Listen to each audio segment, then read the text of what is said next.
Het is de laatste vrijdag in juli en dat betekent de jaarmarkt in Groede. We gaan eens even een kijkje nemen wat er hier allemaal vandaag te doen is.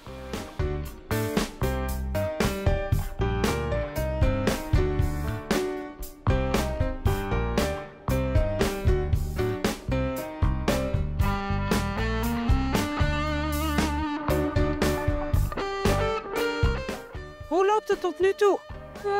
Het begint redelijk druk te worden. We zijn blij dat het toch druk blijft.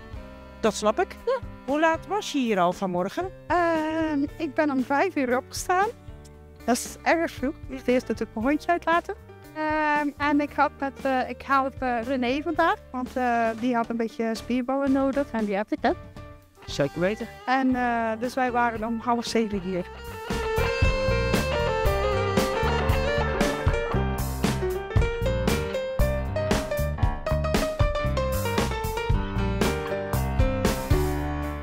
Wendy, jij vertelt net dat je hier net gestart bent als bakker. Ja, klopt. Wij partneren en ik heb 1 maart de bakkerij overgenomen.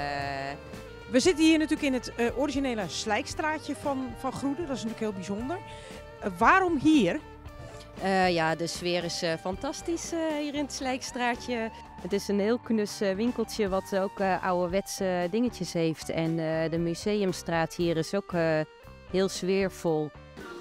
De draaimolen hier in Groede is natuurlijk ook wel een heel bekend iets en eigenlijk ook wel een fenomeen, hè?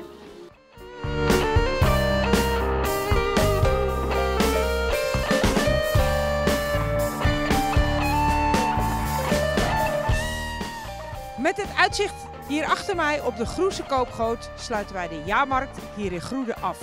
Dankjewel voor het kijken!